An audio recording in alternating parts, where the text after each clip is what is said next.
कपिल मिश्रा जो कानून मंत्री हैं दिल्ली सरकार में, वो कन्हैया लाल के लिए आवाज़ उठाने के लिए यहाँ से हज़ारों किलोमीटर दूर उदयपुर पहुँच जाते हैं, लेकिन जब उनकी नाक के नीचे ऐसी घटना होती है तो उनके कान पर जूं तक नहीं रेंगती है। कैसी सजा होनी चाहिए जो आरोपी है? उसको मौत जैसे मेरा आदमी तड़प तड़प के मारा है ना उसने, उसको भी ऐसे ही मौत मिलनी चाहिए। मगर तरुण के टाइम पे भी कुछ नहीं हुआ था, सब शांत होके बैठ गए, कुछ नहीं कर रहा, कोई भी कुछ नहीं कर रही है उनके। ऐसे ये भी ऐसे कोई मेरे कने आई नहीं है ना रेखा गुप्ता।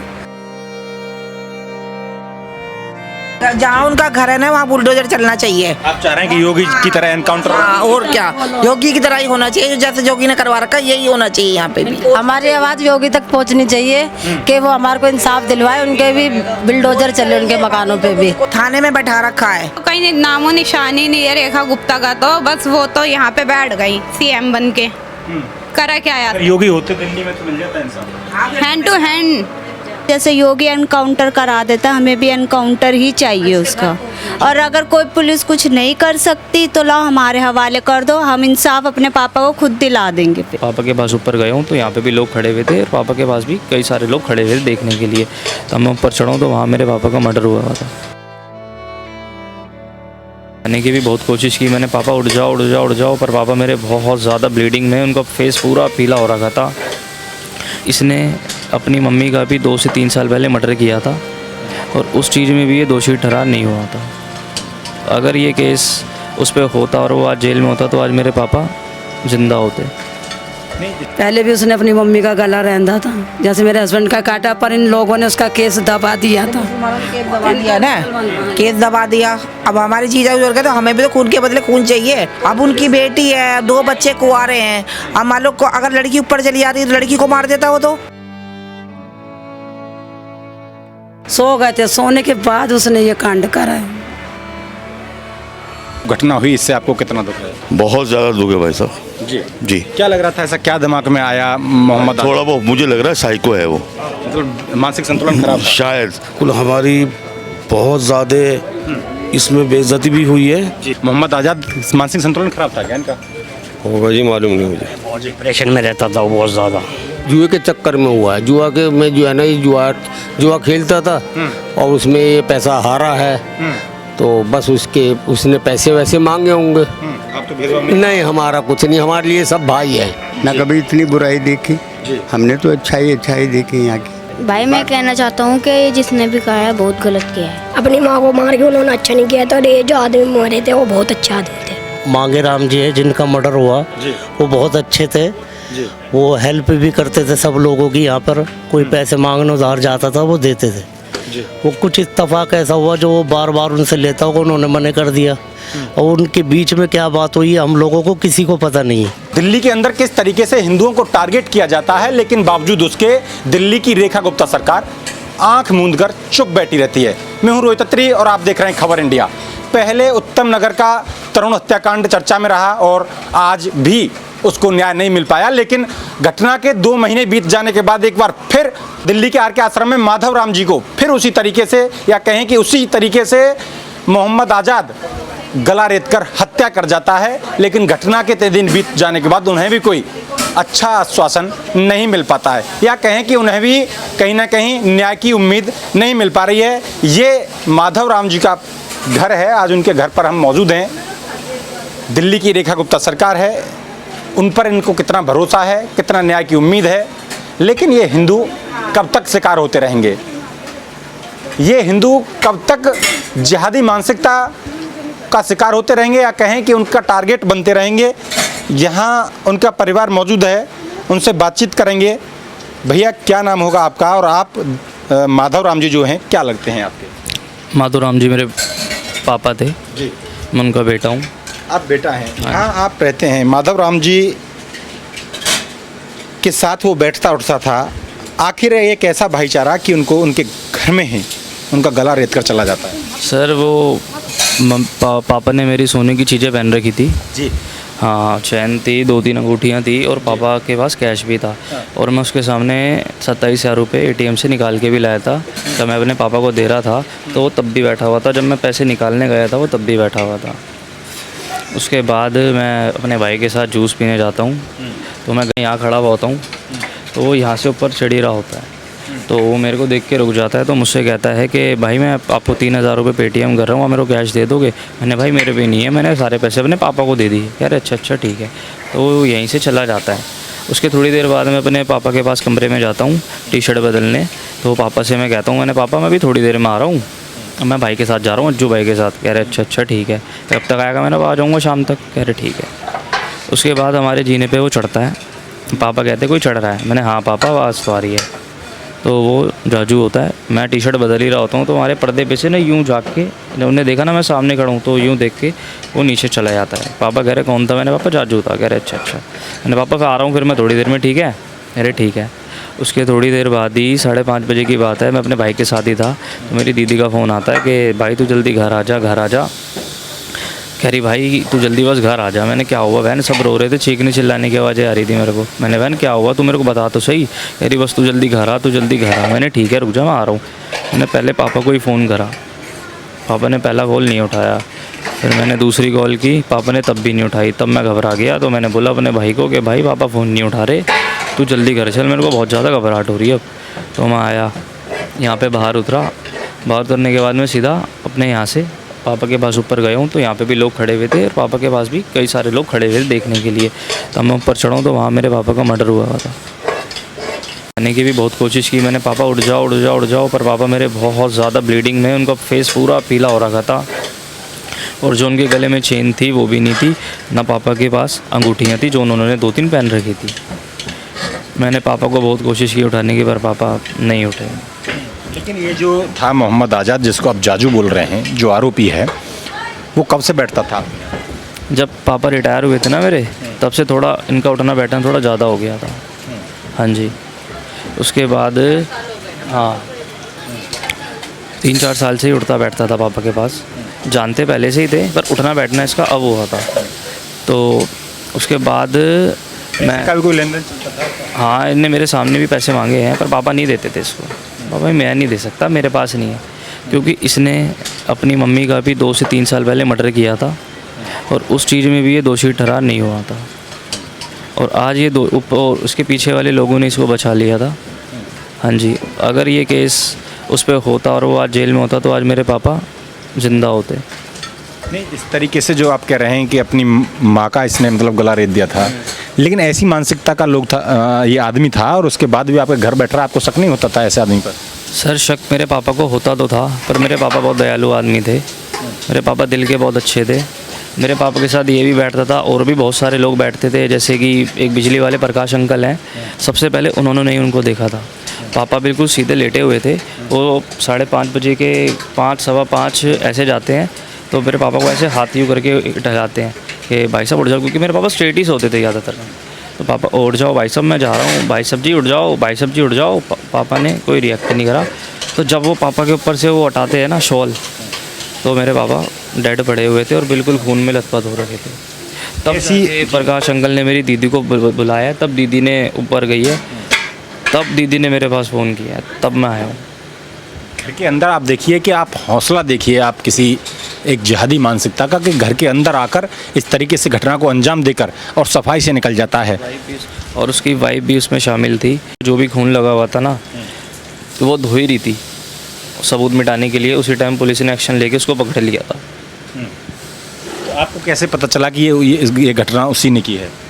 क्योंकि इन्हें 2 से 3 बार मेरे घर की रेकी भी की थी। जब मैं पापा के पास ऊपर कमरे में चढ़ा था, तो चढ़ ही रहा था, ये उस टाइम भी करने ही आया था। जब इसने देखा कि मैं हूँ, तो वो नीचे उस टाइम उतर गया। अब मैं भी नॉर्मल था कि उठना बैठना तो डेली का है, तो सर यही बात थी, इसलिए मैंने भी कोई ज़्यादा वो नहीं करा।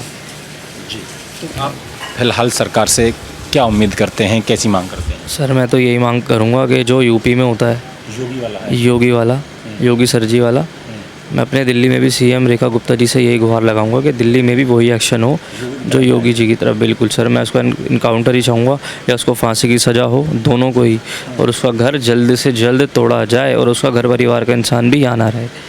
क्योंकि आज मेरे पापा के साथ हुआ, कल को मैं भी हूँ, अब तो मेरी मम्मी और मेरी बहन ही है, दोबारा कभी हम पे हमला हो सकता है। देखिए, सबसे बड़ा सवाल है, ये बेशक राजधानी है देश की दिल्ली, और इस दिल्ली की मुख्यमंत्री हैं रेखा गुप्ता, लेकिन रेखा गुप्ता कहीं ना कहीं बैकफुट पर नजर आ रही हैं। आप कहें कि दिल्ली में पहले उत्तम नगर कांड जो था, तरुण हत्याकांड, उसमें भी कहीं ना कहीं इनकी उदासीनता दिखाई दी, और उसके बाद अब फिलहाल जो ये आर के आश्रम है, यहाँ भी परिजनों की यही मांग है कि योगी मॉडल जो है, जिस तरीके से योगी न्याय दिलाते हैं, उसी तरीके से हमें भी न्याय मिले। सर कभी भी इसके पीछे इसकी कम्युनिटी में लड़ाई होती थी तो ये सबको एक ही बात कहता था, जैसे मैंने अपनी माँ को मारा है वैसे ही तुम्हें भी मार दूंगा। उसके बाद भी इस पर कोई एक्शन नहीं हुआ। अब बताओ सर इसमें क्या कर सकते हैं? इस पे जब एक्शन ही नहीं हुआ तो उनकी कम्युनिटी के लोग आपके दुख में शामिल होने आए या नहीं आए? सर जो थे गिनती चुनती के वो आए थे, और सर कोई नहीं आया। जैसे आप लगातार न्याय की मांग कर रहे हैं, उस कम्युनिटी के लोग जैसे आपके पड़ोस में भी रहते होंगे, वो आए कि हम भी चाहते हैं कि न्याय मिले माधवराम जी? सर कोई आए थे जो, हाँ, जिनसे हमारी थोड़ी बहुत बात होती थी तो वो आए थे। हाँ जी। तो कहीं ना कहीं लग रहा है कि ये भाईचारे में चारा बना दिया, चारा बना दिया। ये नीयत सर इसकी थोड़ी बहुत लगती भी ऐसी थी कि पैसों के पीछे। मैंने इसको बाहर अपने इसके चाचा वाचा से भी लड़ते हुए बहुत बार देखा, पैसों के पीछे जी। और बस यही कहूँगा सर, मेरे पापा को न्याय दिलाओ। जो भी योगी सरकार जी अपनी यूपी में एक्शन लेते हैं, वो सीएम रेखा गुप्ता जी भी यहाँ पे लें, एक्शन लें। बिल्कुल। घटना हुई, इससे आपको कितना दुख है? बहुत ज़्यादा दुख है भाई साहब। जी जी। क्या लग रहा था, ऐसा क्या दिमाग में आया मोहम्मद? थोड़ा बहुत मुझे लग रहा है साइको है वो, मतलब मानसिक संतुलन खराब था शायद। कुल हमारी बहुत ज़्यादा इसमें बेइज्जती भी हुई है जी। मोहम्मद आज़ाद मानसिक संतुलन खराब था क्या इनका? होगा जी, मालूम नहीं मुझे। डिप्रेशन में रहता था वो बहुत ज़्यादा। जुए के चक्कर में हुआ है। जुआ के मैं जो है ना, ये जुआ खेलता था और उसमें ये पैसा हारा है, तो बस उसने पैसे वैसे मांगे होंगे। आप तो भेदभाव नहीं, हमारा कुछ नहीं, हमारे लिए सब भाई है। ना कभी इतनी बुराई देखी, हमने तो अच्छाई देखी यहाँ की। भाई मैं कहना चाहता हूँ कि ये जिसने भी कहा है बहुत गलत किया है। अपनी माँ को मार के उन्होंने अच्छा नहीं किया था, और ये जो आदमी मरे थे वो बहुत अच्छे आदमी थे। मांगे राम जी है जिनका मर्डर हुआ, वो बहुत अच्छे थे। वो हेल्प भी करते थे सब लोगों की। यहाँ पर कोई पैसे मांगने उधार जाता था वो देते थे। वो कुछ इत्तेफाक ऐसा हुआ जो वो बार बार उनसे लेता होगा, उन्होंने मना कर दिया, और उनके बीच में क्या बात हुई हम लोगों को किसी को पता नहीं है। तो आप माधवराम जी की क्या लगती हैं? उनकी पत्नी में। तो जैसे वो घटना हुई, उसके बाद में कब पता चला आपको कि ऐसा हो गया है? मैं तो इस टाइम इनसे मिल के गई हूँ यहाँ से। 2 बजे मैं उनके पास ही ऊपर बैठी हुई थी, तो ये कहने लगे, वो बैठा हुआ था ऊपर ही, तो मेरे से कहने लगे तुम फंक्शन में जा रही हो, लो मेरे से पैसे लो और तुम जाओ। वो आरोपी जो था? नहीं, मेरे हस्बैंड मुझसे बोले, उसके सामने ही बोल रहे थे। वो कहने लगे मुझे ना आज दूसरा चैन अंगूठी दे जा, मेरे को पहना जा। मैंने कहा नहीं, मैं नहीं पहनाती। वो सब सुन रहा था बैठा हुआ। वो जिद कर गए अपनी, मैं जिद में उनको दिया ही जाके कि चलो लो पहन लो। वो उसके सामने ही पहन रहे थे, गले के अंदर ही पहन रहे थे वो। और क्या नाम है, पहनाने के बाद मैं चली गई, नीचे उतर के आ गई। फिर उसके बाद वो क्या नाम है, फिर चला गया उतर के। मैं जो थी ना निकलने जा रही थी, कहीं जाना था मुझे फंक्शन में। मैं जैसे जाने लगी ना, तो मुझे उन्होंने आवाज़ लगाई ऊपर से, कह रहा मेरे को 1 बोतल पानी दे जाओ ऊपर। मैंने कहा ठीक है आती हूँ। मैं जैसे पानी की बोतल लेके गई, तो फिर वो गली में से आके ऊपर चढ़ रहा था। कह रहा अरे कहाँ जा रहे हो? मैंने कहा मैंने पानी देना अंकल को। कह रहा आप ये बोतल मुझे दे जाओ, मैं पिला दूंगा उन्हें पानी। मुझे क्या पता थी कि ये ऐसा पानी पिला के जाएगा। कब से बैठता था वो इनके पास में? ऐसे ही जैसे आते थे यार दोस्त, लिटार थे, आते थे लोग, बैठ के चले जाते थोड़ा अपने। तो हमें कोई इतना वो ही नहीं था उससे कि चलो भाई ऐसा करके जाएगा वो यहाँ पे। पहले भी उसने अपनी मम्मी का गला रंधा था, वो भी हमें पता चला है। 2 साल पहले की बात है ये भी। नहीं, जैसे आप कह रहे हैं कि 2 साल पहले उसने अपनी माँ का गला रेत दिया, उसके बाद आपके घर? हाँ। उनने अपनी माँ का गला भी काटा था उसने, ऐसे ही जैसे मेरे हस्बैंड का काटा, पर इन लोगों ने उसका केस दबा दिया था। केस दबा दिया ना, केस दबा दिया। अब हमारे जीजा गुजर गए, तो हमें भी तो खून के बदले खून चाहिए। हाँ, वो पाड़गन यहीं पे इसमें थाने के अंदर बैठा रखा। वो कह रहे हम तिहाड़ लेके, तिहाड़ नहीं लेके गए। सुबह हमें किसी ने बताया वो वहीं बैठे हुए हैं। अब उनकी बेटी है, 2 बच्चे कुंवारे हैं। अब मान लो अगर लड़की ऊपर चली जाती तो लड़की को मार देता वो तो। बराबर आके बैठते थे, वो तो सबको खिलाते थे, वो खिलाने वाले थे, सबको खिलाते हैं। लेकिन जिस तरीके से उन पे जैसे चाकुओं से वार किया गया, ये गला रहता तो कोई चीख पुकार नहीं आई आपके पास तक नीचे? मेरी बेटी मना कर रही है, कह रहे मम्मी कोई आवाज़ ही नहीं आई है बिल्कुल भी, और जने उनका मुंह बीच के करा है, सोते हुए का सो रहे थे, वो सोते हुए गला काटा है उन्होंने। बेटे से कह रहे हैं कि तू जा रही है तो मैं अब सो रही हूँ, वो चद्दर ओढ़ के अपनी सो गए थे, सोने के बाद उसने ये कांड करा है। कैसी सजा होनी चाहिए जो आरोपी है? उसको मौत जैसे मेरा आदमी तड़प तड़प के मारा है ना उसने, उसको भी ऐसे ही मौत मिलनी चाहिए। और मैं तो रेखा गुप्ता से यही उनसे बोलना चाहती हूँ कि मुझे इंसाफ मिले, मगर तरुण के टाइम पे भी कुछ नहीं हुआ था, सब शांत होके बैठ गए, कुछ नहीं कर रहा, कोई भी कुछ नहीं कर रही है उनके। ऐसे ये भी ऐसे कोई मेरे कने आई नहीं ना रेखा गुप्ता, मेरे से बोला नहीं जा रही है। जहाँ उनका घर है ना वहाँ बुलडोजर चलना चाहिए। आप चाह रहे हैं कि योगी की तरह एनकाउंटर? और क्या, योगी की तरह ही होना चाहिए, जैसे योगी ने करवा रखा यही होना चाहिए यहाँ पे भी। हाँ, इनकाउंटर करवाओ उसको। योगी तक हमारी आवाज़ योगी तक पहुँचनी चाहिए कि वो हमारे को इंसाफ दिलवाए, उनके भी बिल्डोजर चले, उनके मकानों पे भी बिल्डोजर चलना चाहिए। हम तो बिल्कुल मौत के बदले मौत ही चाहिए, बिल्कुल सुरक्षित ही नहीं है बिल्कुल। पुलिस वाले घर में भी हम अकेले डर बैठा रख, पुलिस वाले नहीं कर रहे कुछ भी, थाने में बैठा रखा है, कुछ नहीं कर रहे। या तो हमें सौंप दो, हमें मार देंगे उसको, जब उन्होंने हमारे को मारा तो हम उसे मार देंगे फिर। हाँ, तो रेखा गुप्ता से क्या कहना चाहेंगे? उम्मीद नहीं है क्या रेखा सरकार से? क्या रेखा तो दूर से दूर तक नहीं दिखती वो, उनका तो कहीं नामो निशान ही नहीं है रेखा गुप्ता का, तो बस वो तो यहाँ पे बैठ गई सीएम बन के। करा क्या यार? योगी होते दिल्ली में तो मिल जाता इंसान हैंड टू हैंड। तो आप चाह रहे हैं कि योगी की तरह एनकाउंटर हो, बुलडोजर चले? हाँ जी, हाँ जी, यही होना चाहिए, यही होना चाहिए। और क्या? ये आप जब ये जब घटना हुई तो उस दिन आप तो घर ही मौजूद थे ना? हाँ जी, मैं घर में थी जी। तो आप इतनी बड़ी घटना हो रही है, ऊपर कोई गला रेत रहा है, तो आपको बिल्कुल कोई भनक नहीं लगी नीचे? कुछ भी नहीं पता चला, नहीं पता चला, उसने मुंह बीच रखा था, कुछ पिला दिया था, मुझे कुछ नहीं पता चला। मुझे 5 बजे पता चला है, एक अंकल आए हैं, बस वो ऊपर गए हैं, उन्होंने मुझे आके बताया कि बेटा देख पापा को क्या हो गया, पूरे खून में लथपथ हो रखे हैं पापा। मुझे लगा शायद नाक से या मुँह से खून आ गया होगा। वो निकल चुका था यहाँ से? नहीं, भैया यहीं थे जिन्होंने, नहीं जो आरोपी, वो इसी जीने से चढ़ के वो चला गया था। तो आप कैसी मांग करते हैं आज घटना के दिन? एनकाउंटर मांगते हैं, जैसा योगी मॉडल चाहिए हमें, जैसे योगी एनकाउंटर करा देता, हमें भी एनकाउंटर ही चाहिए उसका। और अगर कोई पुलिस कुछ नहीं कर सकती तो लाओ हमारे हवाले कर दो, हम इंसाफ अपने पापा को खुद दिला देंगे फिर। खुद दिला देंगे? तो रेखा गुप्ता सरकार से उम्मीद नहीं है क्या? नहीं है, हमें उनसे उम्मीद नहीं है, अभी तक उसका घर तक तो टूटा नहीं है, कोई आया नहीं है, क्या उम्मीद रखे हम रेखा गुप्ता से? मिलने तक नहीं आए? हाँ जी, मिलने तक नहीं आए, बड़ी समस्या है जी। आप क्या लगती हैं उनकी जो जिनके साथ ये घटना हुई? जी मैं उनकी बहू हूँ। तो क्या लग रहा है कि इतने घटना के 3 दिन बीत गए, अभी तक सरकार ने कोई सुनवाई नहीं करी है?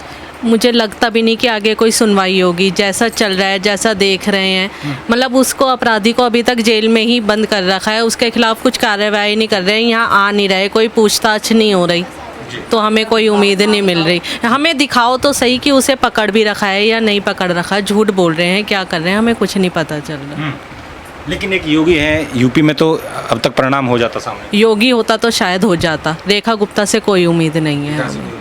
जी नहीं, योगी जैसा ही न्याय मिलना चाहिए। जी यस, योगी जैसा ही न्याय मिलना चाहिए हमें। तो जितने भी सरकार के आपके विधायक हैं, मंत्री हैं, नेता हैं, कोई मिलने आया आपके पास में, आपके दुख में शामिल हुए? परवेश वर्मा आए थे? हाँ जी, वो ही आए थे, बस वो भी आश्वासन दे के चले गए हैं, उसके बाद हमें कोई कार्रवाई नहीं हुई, कुछ नहीं हुआ, हमें बस वो ये कह के गए हैं कि जी इनके बेटा जो है उसे नौकरी देंगे हम अपनी तरफ से। जी नौकरी देंगे, लेकिन हमें तो इंसाफ भी चाहिए ना साथ में। एक कानून मंत्री हैं इनके, कपिल मिश्रा, हिंदुत्व की आवाज़ उठाते हैं राजस्थान तक जाकर, वो आए आपसे मिलने दिल्ली में? कभी नहीं, वो नहीं आए। वो भी नहीं आए? नहीं, वो भी नहीं आए। वो भी नहीं आए। बड़े दुख की बात है कि एक कपिल मिश्रा जो कानून मंत्री हैं दिल्ली सरकार में, वो कन्हैया लाल के लिए आवाज़ उठाने के लिए यहाँ से हज़ारों किलोमीटर दूर उदयपुर पहुँच जाते हैं, लेकिन जब उनकी नाक के नीचे ऐसी घटना होती है तो उनके कान पर जूं तक नहीं रेंगती है। ये पीड़ित परिवार है, ये माधव राम जी जिनकी गला रेत कर हत्या की गई उनका परिवार है, और परिवार में ये उनकी बेटी, बहू, और पत्नी सब मौजूद हैं यहाँ, लेकिन सबसे बड़ा सवाल ये है कि घटना के इतने दिन बीत जाने के बाद अभी तक कोई सुनवाई नहीं हुई है। ये लोग भी उस योगी मॉडल की बात कर रहे हैं जो कहीं ना कहीं एनकाउंटर और बुलडोजर से न्याय दिया जाता है। शायद रेखा गुप्ता को भी शर्म आनी चाहिए, या कहें कि उनको भी सोचना चाहिए कि जिन हिंदुओं ने उनको कुर्सी पर बिठाया आज वो उनको न्याय दिलाने में कहें कि असक्षम है। क्योंकि पहले उत्तम नगर में तरुण हत्याकांड होता है, पूरे देश में उसकी एक तरीके से कहें कि राजनीति गर्म होती है, और वो भी आज कहीं ना कहीं राजनीति के नीचे ही वो मामला दबकर रह जाता है और न्याय नहीं मिलता। आज फिर वही तरुण हत्याकांड जैसा दूसरा कांड आर के आश्रम में दोहराया जाता है, जहां घर के अंदर एक मुस्लिम आज़ाद मोहम्मद गला रेत कर चला जाता है, लेकिन अभी तक उनको भी कोई न्याय नहीं मिल पाता है। ये सोचने वाली बात है और सरकार को इस पर विचार करना चाहिए कि आखिर ये हिंदू कब तक कटते रहेंगे और मरते रहेंगे, और आखिर न्याय मांगेंगे किससे, ये भी सबसे बड़ा सवाल है। आप लगातार हमारे साथ जुड़े रहिए और देखते रहिए खबर इंडिया। धन्यवाद।